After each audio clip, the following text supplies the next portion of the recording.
कभी कभार कोई जिद के अप्लाइज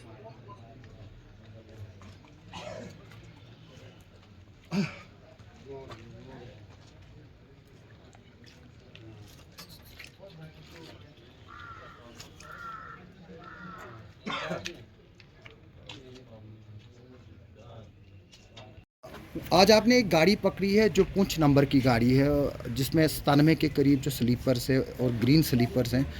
क्या बताएंगे इसको लेकर, किस तरह की रिकवरी है और कौन कौन इसमें इन्वॉल्व है? ऐसा है कि हमें कुछ क्रेडिबल इनपुट्स थे कि ऐसे एक गाड़ी आ रही है जिसमें 97 नग्स हैं, मिक्स्ड है, देवदार भी है, केल भी है।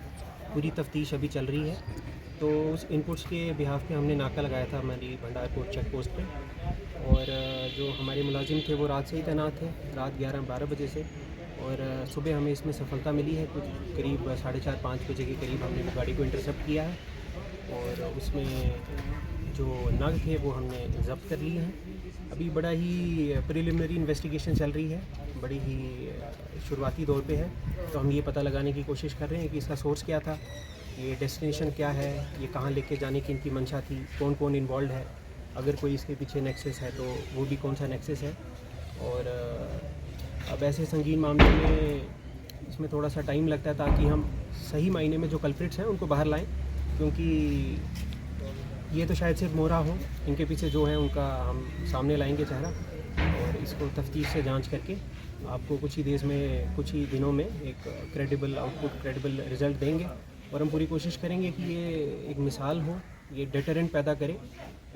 बाकी इन केस जो भी इन फॉरेस्ट ऑफेंसेस में इन्वॉल्व हैं वो डेटरेंट पैदा हो, और वो आगे से ये गलती करने से पहले 100 बार सोचें। कोई गिरफ्तारी हुई है, नाम शाम कुछ जो... नाम बताना नहीं चाहेंगे क्योंकि बड़ा ही प्रिलिमिनरी इन्वेस्टिगेशन है, बट जो ड्राइवर है गाड़ी का वो हमारे पास है, और हम अब इसको प्रोसीड करेंगे ऑथराइज्ड ऑफिसर और जिन भी एप्रोप्रिएट फोरम्स में law will take its on course, तो लॉ के हिसाब से इसमें आगे चलेंगे। फॉरेस्ट ऑफिशियल्स की इन्वॉल्वमेंट के बारे में भी बताया जा रहा है, तो आप उसको देख रहे हैं क्या उस एंगल से भी इसको, क्योंकि जो जहाँ से ये लकड़ी आई है वो दूसरे डिवीज़न की लकड़ी है, वहाँ से आपके डिवीज़न में क्रॉस हुई, तो इतना जो एरिया है वो कैसे क्रॉस किया? इस पर नहीं हुआ है कि ये किस डिवीज़न से आई है और कहाँ जा रही है, ये इसको इन्वेस्टिगेशन कहते हैं, और इन्वेस्टिगेशन में यही हम ढूंढने की कोशिश कर रहे हैं कि ये कौन सी डिवीज़न से आई थी, किसने किया है, कहाँ जा रही है।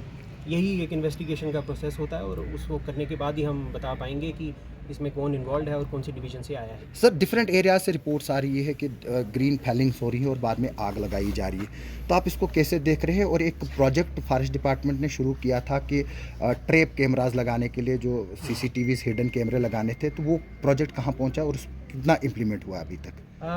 मड़वा फॉरेस्ट डिवीज़न तत्पर है कि हम ये सारी जो फेलिंग्स हो रही हैं, अगर डैमेज हो रहा है तो उसको हम पकड़ें, और हम उसको बाज़ाब्ता रिपोर्ट करते हैं, उसका सीज़र करते हैं और जो कल्प्रिट्स को सामने लाते हैं। अब अगर ये हमसे कुछ इसमें रह गया है तो हम इसमें और भी ज़ोर लगा रहे हैं, और भी जो कल्प्रिट्स हैं वो सामने लाए जाएंगे। कैमरा ट्रैप की बात करें तो बड़ा ही अच्छी टेक्नोलॉजी है, बट इसकी टेरिटोरियल डिवीज़न में कितना फ़ायदेमंद है वो उस पर बड़ी अभी शुरुआती दौर में चर्चा चल रही है।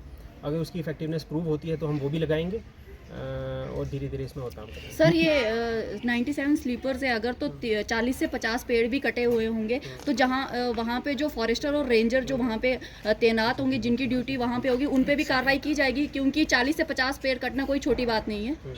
अगर ये प्रूव हो जाता है, और बिल्कुल प्रूव होगा, और हम इसकी सोर्स का पता लगाएंगे कि कहाँ से ये हुआ है, और वो जिसकी भी जुरिस्डिक्शन में उस पर तो कार्रवाई ज़रूर की जाएगी। सर, मार्किंग की बात चल रही थी, जो फॉरेस्ट मार्किंग है वो कब होनी है, क्योंकि काफ़ी सालों पहले हुई है, और अब जो फॉरेस्ट मार्किंग की आड़ में ही जो है ये पेड़ कटाई हो रही है। शायद आपको इस बारे में इल्म नहीं है, बट इनोमिनेशन और मार्किंग हमारा एक कंटिन्यूस प्रोसेस है जो हर साल होता है।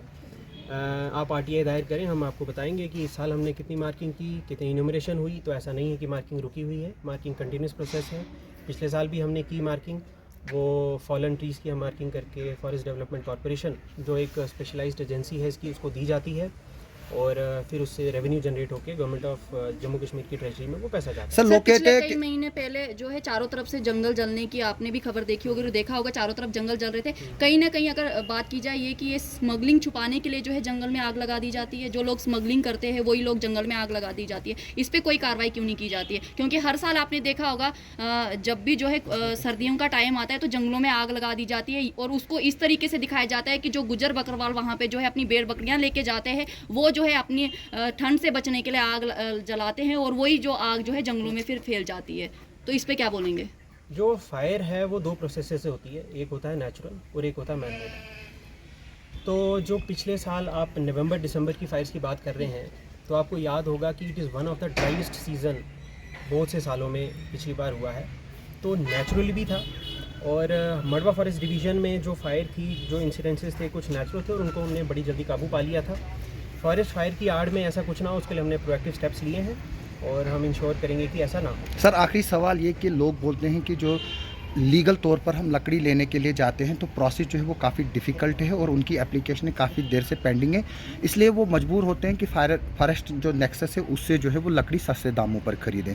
तो आप इस पर क्या बताएंगे? देखिए, जम्मू फॉरेस्ट नोटिस और कश्मीर फॉरेस्ट नोटिस के तहत हम कंसेशंस देते हैं, बट वो कंसेशन की ये लिमिटेशन है कि वो उस इंसान को जिसने वो अप्लाई किया है वो उसी कंपार्टमेंट का निवासी है, उसी कंपार्टमेंट के वो नियर बाई रहता हो। अब अगर डिमांड है कि 2000 एप्लीकेशंस आती हैं या 3000 एप्लीकेशंस आती हैं तो इतनी डिमांड लकड़ी की नहीं है जो हम उनकी पूरी की जा सकते हैं। मिसाल के तौर पे 200 या 300 दे पाएंगे मैक्सिमम, और